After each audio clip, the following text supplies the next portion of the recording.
හාමුදුරන් වහන්සේ වැඩම කරනකොට වාහනේ ගාවට ඒගොල්ලෝ විතරක් යන්න අනිත් කවුරුත් යන්න එපා. ගෞරවනීය හාමුදුරන් වහන්සේ වැඩම කිරීමට මේ අවස්ථාවේදී උන්වහන්සේ වැඩම කරනවා.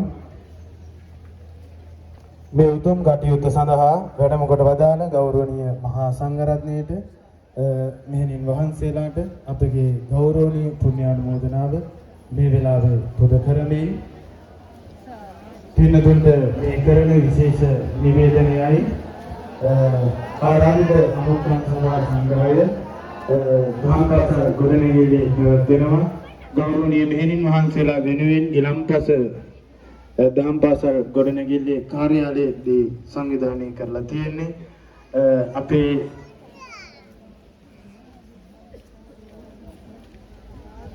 සංවිධායක මණ්ඩලයේ කාන්තා පිරිසක් පැමිණ උන්වහන්සේලා මෙහෙණින් වහන්සේලා මේ ස්ථානයේ වැඩම කරන නිසා ගෞරවනීය මහා සංඝරත්නයේ සංඝවාසයේ වැඩම කිරීමෙන් අනතුරුව මහා සංඝරත්නයේ ගිලම්පස පූජා කිරීම සිදු කරනවා.